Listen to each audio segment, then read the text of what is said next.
Yo tout le monde, ici Juju et Seb et aujourd'hui nous allons vous parler du nouveau film de M. Night Shyamalan, Trap, qui est sorti cette année 2024, cet été 2024. Nous n'avions pas beaucoup parlé de M. Night Shyamalan sur la chaîne, ce fameux réalisateur indien exporté aux États-Unis et qui depuis près de 30 ans fait des films. Et donc je pense qu'on devrait peut-être faire déjà un petit résumé des films que l'on a vu de lui et de ce qu'on en pense avant de vous parler de ce fameux Trap et de pourquoi on est allé le voir donc. Et bien, M. Night Shyamalan, personnellement, en tout cas, en ce qui me concerne, j'ai commencé à le connaître en regardant la sainte trinité, on va dire, de sa filmographie, que sont Sixième Sens, Incassable et Signe. Que toi, tu n'as pas vu Signe, du coup. Si, j'ai vu Signe. Tu as vu Signe, ok. Du coup, si je dois donner un très bref avis, Sixième Sens, moi j'avais vu le film en connaissant le twist, donc j'ai trouvé le film fort sympathique, mais sans avoir une forme quelconque d'adulation envers le film non plus. Je trouve qu'il est très très sympa, sans non plus que je sois comme un dingue non plus, parce que en fait le twist fait un peu quand même une grosse partie du film, je trouve, même s'il est très sympathique. Du coup, c'est quelque chose. Sixième Sens, c'est pas mon style, c'est un côté Spielberg, c'est très bon enfant. La violence de l'introduction m'a plu, sinon l'ensemble est maîtrisé, très bien réalisé. Mais encore une fois, c'est pas mon style, c'est un peu comme voir un Fablesman de Spielberg, en mieux, bien entendu, en beaucoup mieux. Ou un Stephen King bien adapté. Donc c'est pas ma cam. C'est vrai qu'il y a un petit côté Stephen King. En fait, je trouve que ce qui est vraiment intéressant avec ce film-là, c'est vraiment le fait qu'on donne à Bruce Willis autre chose à jouer que le gros actionneur, soit comédie ou blockbuster, qu'il a pu être depuis Die Hard, et donc c'était là, on lui donnait un rôle dramatique. Formidable dedans. Ouais, ce qui s'est étendu du coup avec Incassable, que je considère personnellement comme l'un des plus grands films de super-héros de tous les temps.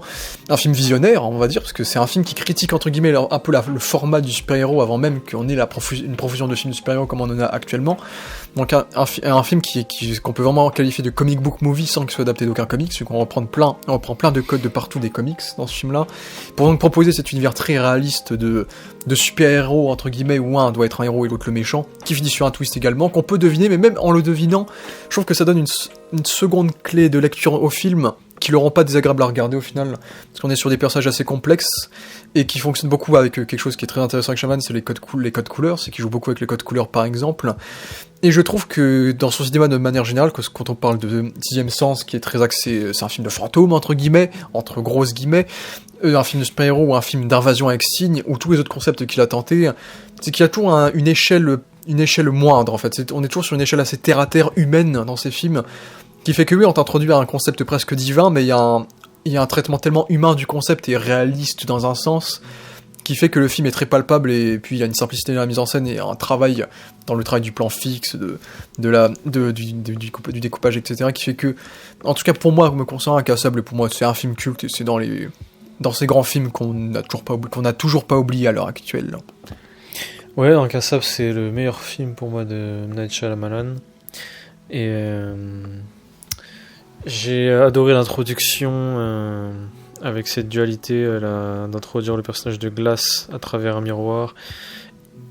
Et pour moi, il y a dans ce film tout un tas d'idées de mise en scène, je dirais pas novatrices, mais où il pousse un peu plus loin le médium de la réalisation et de la grammaire du cinéma, en jouant vraiment sur l'ironie, sur la symbolique de l'image, la symbolique des objets, et il va symboliser plein de choses. Et oui, tu disais qu'il ramène toujours terre à terre ses intrigues, il cherche toujours à rationaliser ses films pour les rendre praticables, parce qu'avant il n'avait pas le budget qu'il pouvait avoir dans les films dont on va parler ensuite. Mais pour moi c'est ce qui fait la force de Shyamalan, c'est que il cherche toujours à simplifier le problème qu'il va imposer dans son film, pour justement nous le rendre encore plus puissant de manière proche, donc avec les personnages, à travers des personnages. Et les décors étaient excellentissimes aussi.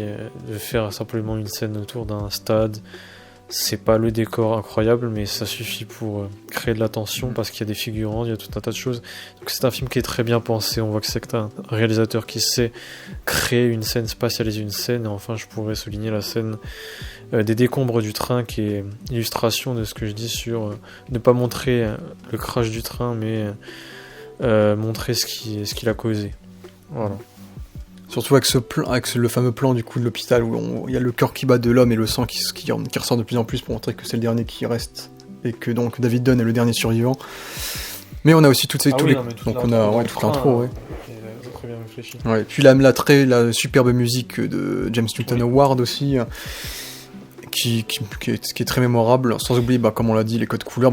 Déjà, en plus, Bruce Willis qui joue encore un rôle dramatique, on a Samuel Jackson qui joue le moins Samuel Jackson possible aussi dans ce film-là, on relèvera.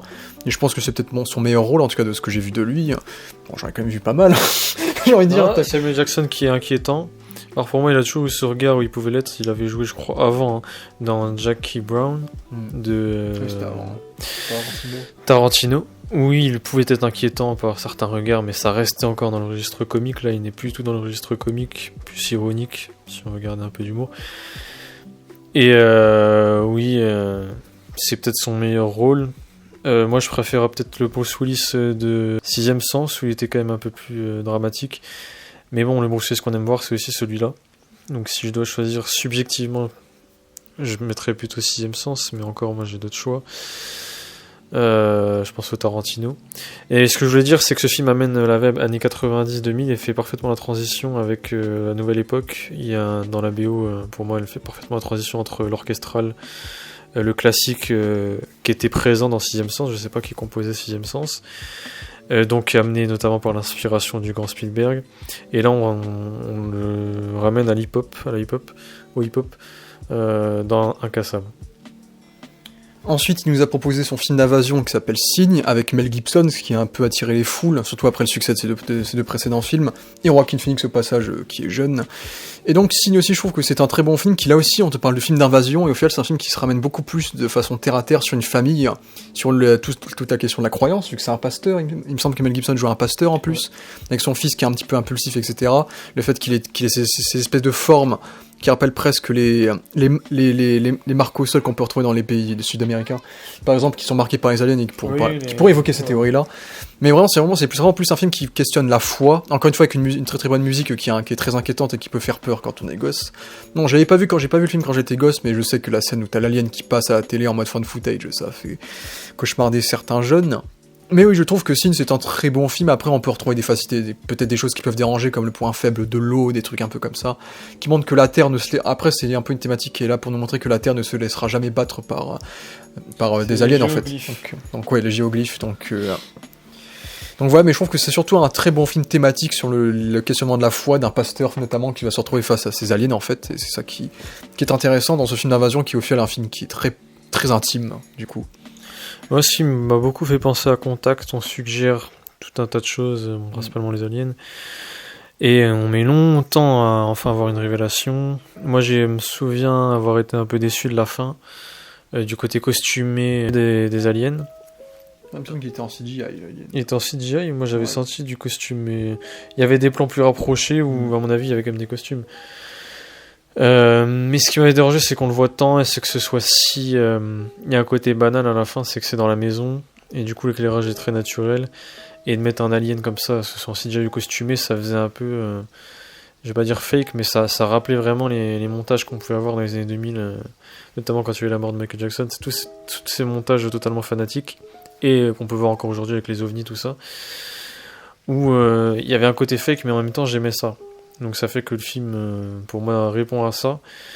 Il se veut fanatique avec la démonstration, un peu comme dans Contact, de l'opinion des gens, de la réaction des gens et de à quel point les gens s'enflamment face à ces phénomènes. Donc intéressant, mais ce n'est pas mon préféré. On a aussi une belle réalisation, beaucoup plus en plan séquence, donc une caméra un peu plus libre, moins de plans fixes, des décors moins intéressants, c'est une maison. Donc c'est... Pour tout ce qui est mise en scène, cinématographie, moins ma cam, mais c'est un film intéressant, notamment pour les fans de ovnis et en termes de ce qu'il raconte. Ensuite, nous avons eu le film qui a commencé à démarrer un peu son downfall, le film qui a commencé à diviser le public, qui est Le Village, que je n'ai pas vu, mais que tu as vu du coup. Donc... Alors, Le Village, sans spoiler, ou je spoil, tu l'as pas vu. Donc il y a un twist qui arrive pour moi pas à la fin. Beaucoup disent c'est à la fin, pour moi c'est vraiment pas à la fin. Il reste quoi, une demi-heure, 40 minutes quand arrive le twist. Donc on s'habitue à une histoire. Il y a notamment l'acteur que j'aime beaucoup, c'est totalement faux. Donc il y a Adrien Brody dans ce film là et il surjoue, il joue le taré. Enfin, ce n'est pas mon délire du tout. Je me rappelle même plus du casting principal. C'était une femme, je sais plus qui exactement. Je sais qu'il y avait William Hurt. Et enfin bref, c'est un film qui ne m'a pas du tout intéressé, globalement, même s'il est, là encore, plutôt bien réalisé. De toute façon, sur la réalisation, on va pas avoir grand-chose à dire sur les films de Shyamalan. Pour moi, il a fait un petit peu une extension, si on peut dire ça comme ça, de Signes, de tous ses anciens films, mais plus de Signes dans les décors un peu faibles, même si certains le trouvent beau. La musique est plutôt jolie, ok, mais je sais qu'il avait eu des Oscars ce film-là, ça j'ai quand même du mal à y voir clair, mais non, ce n'est pas mon délire, puis le twist m'avait complètement... Enfin, j'avais trouvé ça un peu nul. C'est une grosse supercherie. Et ensuite, il avait sorti Une jolie fille dans l'eau, ça s'appelle La jeune fille dans l'eau, de l'eau. Ouais.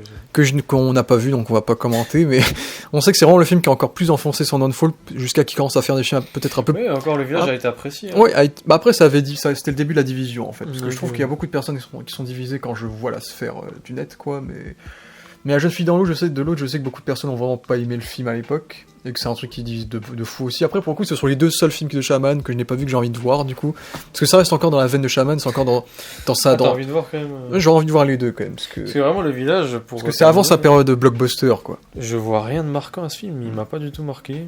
Il est très simple, c'est un côté téléfilm, mais ça c'est peut-être un bon signe, parce que Signe aussi avait ce côté téléfilm, c'est ce que je voulais dire avant, dans ce manque d'ambition, et en cela aussi, le côté Stephen King me rappelle le Shining de Stephen King dans Sixième Sens. Tous ces films ont un côté téléfilm. Mais je trouve que là, dans le village, il s'est laissé aller dans une musique, il s'est laissé emporter, je sais pas. Je trouve pas ça captivant. Ensuite, je crois qu'il avait fait un espèce de film de pandémie, entre guillemets, avec Mark Wahlberg, qui a l'air vraiment pas bien. Quand j'ai vu des images, on n'a pas le titre, c'est vous aurez l'affiche avec le titre dessus, donc voilà. Ensuite, il a fait quoi? Il a fait Avatar, le dernier maître de l'air, d'abord, qu'on n'a pas vu. Après, non, on connaît. Non, j'ai pas vu, non. Moi, je m'en fous. Moi, j'ai pas vu le dessin animé, j'ai pas vu la série Netflix. Jamais je regarderai la série Netflix, donc j'en ai vraiment. Ouais, si jamais je regardais cet univers-là, je regarderais son film, même si je sais que ça flingue plein de trucs. Mais je sais que c'est une hérésie pour les fans, quoi. Mais voilà, c'est le blockbuster pur de Shyamalan, et c'est vrai que ça a commencé à faire pleurer tout le monde. Et ensuite, dans la même lignée, il a fait After Earth pour le fils de Will Smith. Pour que Will Smith, en fait, c'est un gros film de commande de celui-là. C'est son seul vrai gros film de commande avec peut-être Avatar, où Will Smith lui fait tu peux faire un film pour moi et mon fils, s'il te plaît? Et moi, toi, tu l'as vu, non? Ouais, je l'ai vu. Moi, j'ai dû le voir 2 fois à la télé sans le vouloir, parce que j'étais avec mon père et tout, et c'est un calvaire, c'est horrible. C'est abominable. C'est le Jaden Smith, il joue mal, c'est le lore, tout le film se déroule dans une forêt avec des aliens en CGI dégueulasse, le scénario tout est noir, le scénario est mal foutu. Vers des montagnes et tout. C'est un putain. On dirait un mauvais jeu vidéo.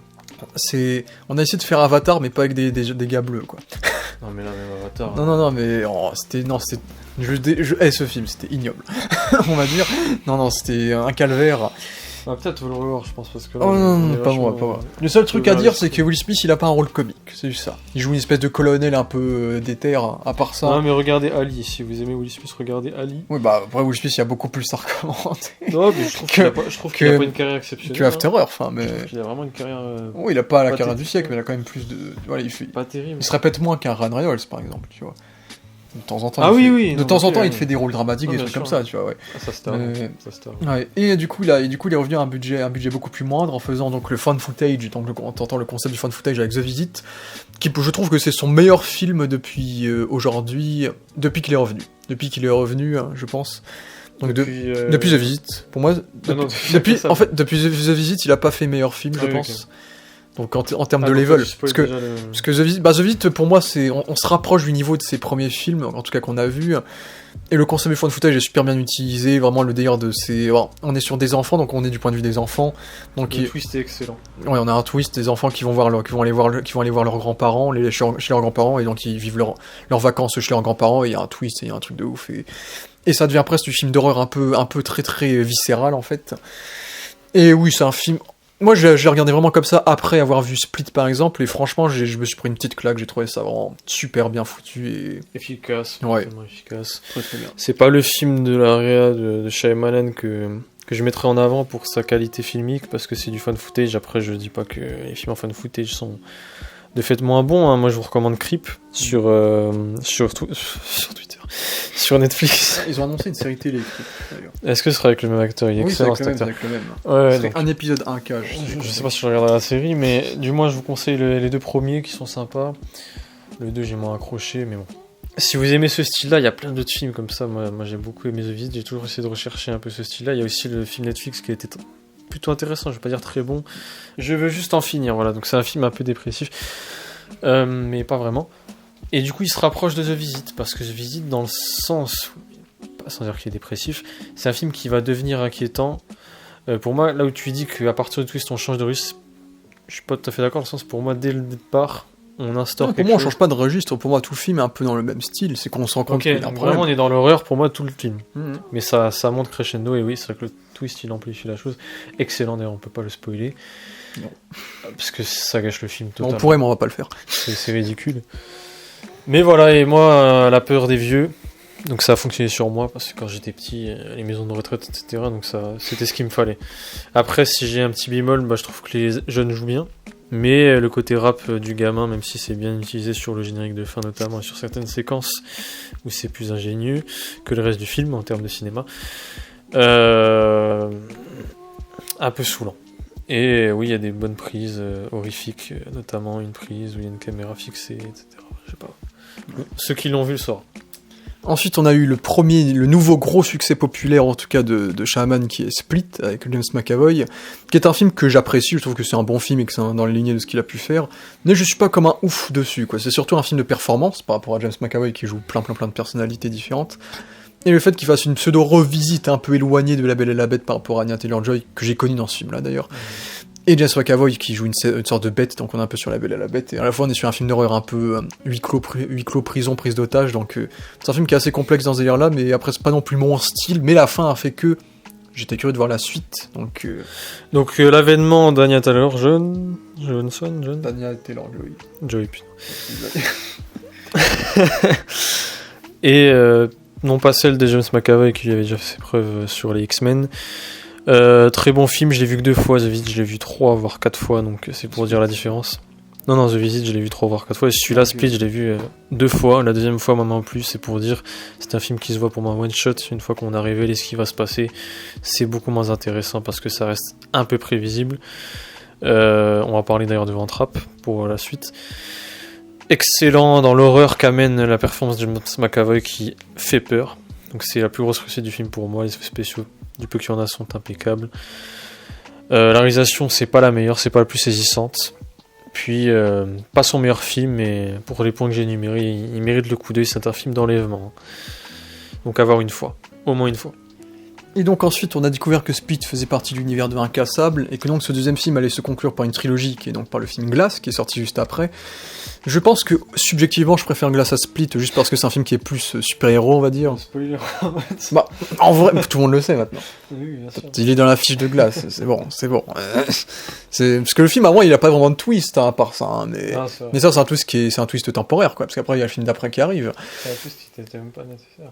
Non, en vrai, tu peux l'enlever, hein. Et c'est pour moi le dernier bon twist, si je puis me permettre, c'est pour moi le dernier bon twist de Shyamalan, parce que je trouve que dans les films d'après, il s'est un peu perdu là-dessus, et ça va être le plus gros problème, notamment sur le reste de sa filmo, c'est qu'il ne sait pas conclure ses films selon moi, il veut toujours en faire soit trop, soit pas assez, plutôt trop, hein.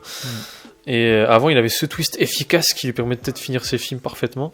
Là, depuis Glass, même si c'est dans le générique de fin, depuis Split, même si c'est dans le générique de fin, il ne sait plus finir correctement ses films. Bon, Glass, il y a aussi un twist à la fin, mais le film est d'une autre qualité. Ouais.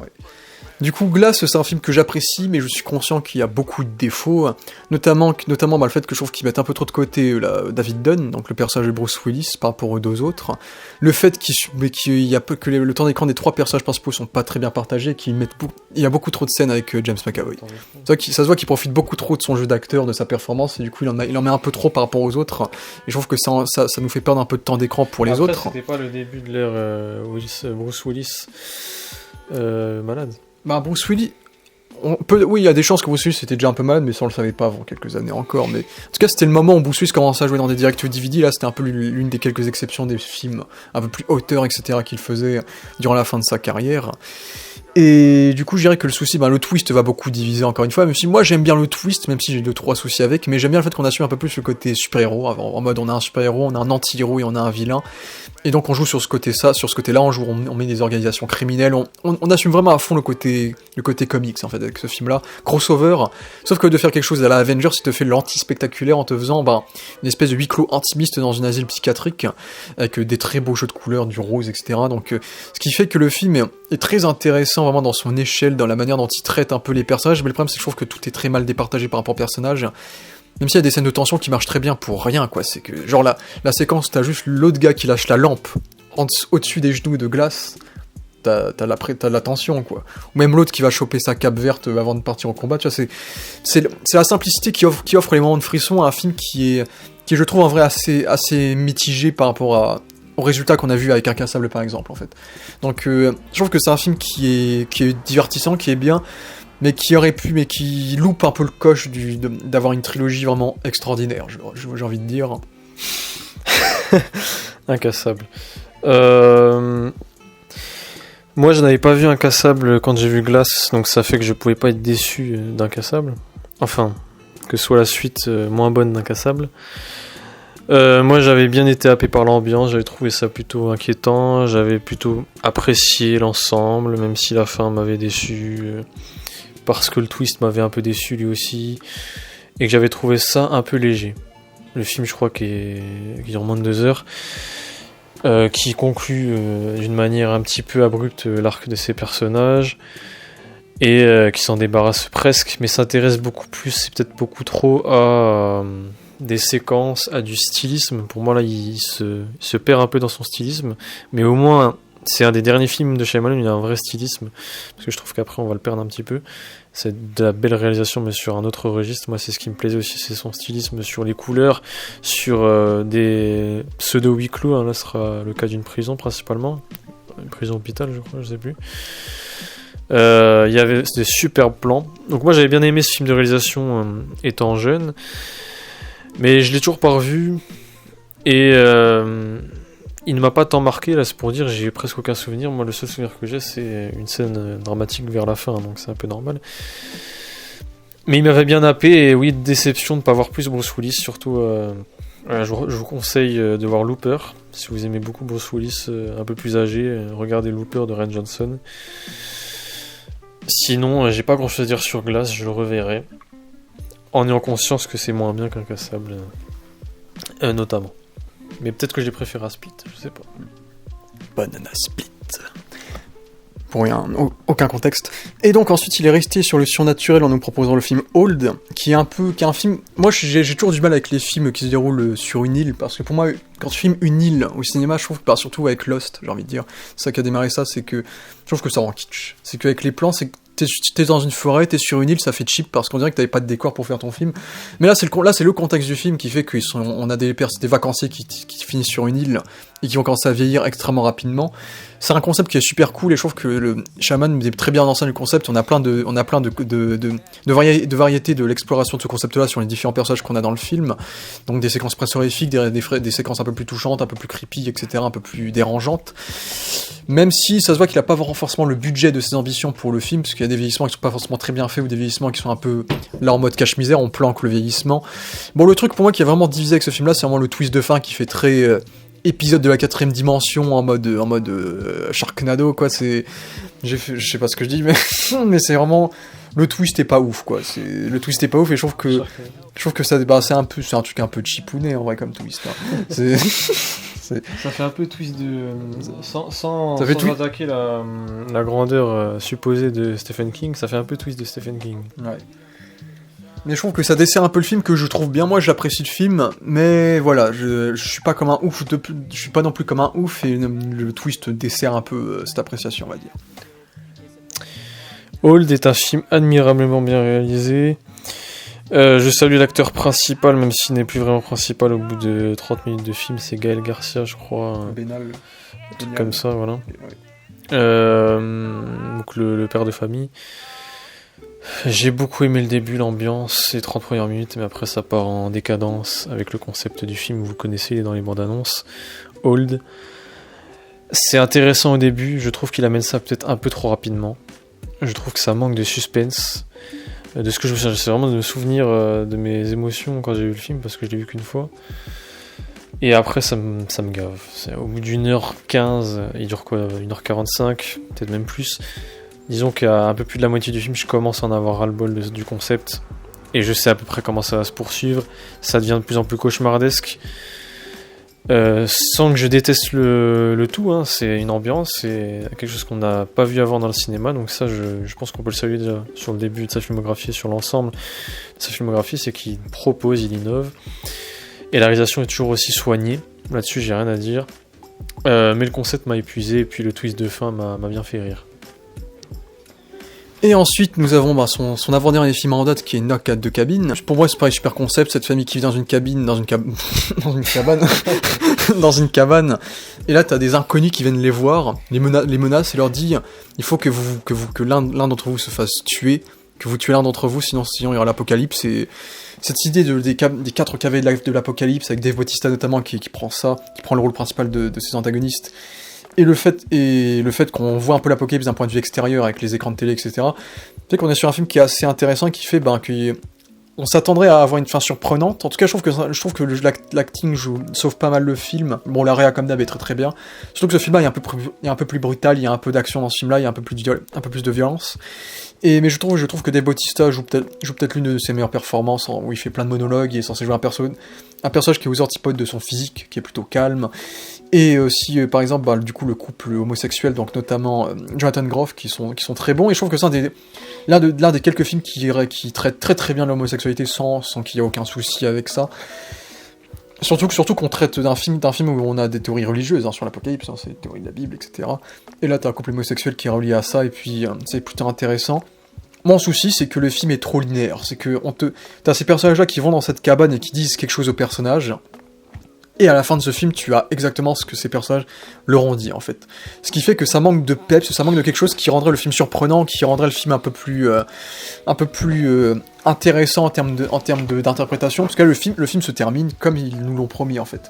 Ce qui fait qu'il y a un sentiment de frustration qui fait que le film m'a un peu déçu, malgré le fait que j'ai quand même apprécié mon visionnage et que j'ai trouvé le tout plutôt bien exécuté. Alors oui, moi ça me rappelle un peu, je vais rebondir sur quelque chose, c'est comment comment vend-il ses films. Knock at the Cabin était vendu sur le tapage de porte, le titre du film, excellent. Et le trailer ne montrait que ça, des individus qui vont... Comment déjà vont-ils rentrer et qui vont, on le sait, parvenir à rentrer. Et Hold était vendu vraiment sur l'aspect horrifique, qu'est-ce se passe-t-il sur cette plage.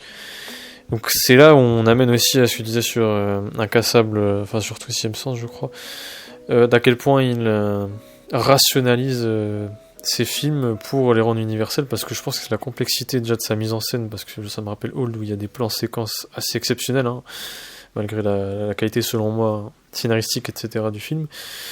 Knock at the Cabin n'était pas non plus mal réalisé, moi j'avais trouvé que c'était moins intéressant, en même temps le décor le laissait moins... présagé. Hold y jouait sur la variété des personnages et le grand nombre. Certes, l'espace était réduit, mais ça reste une plage, il y avait de quoi faire bouger la caméra et pas beaucoup de décors. Là, on est sur du dur, on est sur une cabane et il joue sur le titre. Et puis, arrivé le titre, il y a l'intrigue. Et puis, quand l'intrigue ne te plaît pas et t'emmerde et que les acteurs ne te correspondent pas, tu t'emmerdes. Et c'est ce qui se passe quand je regarde Knock at the Cabin.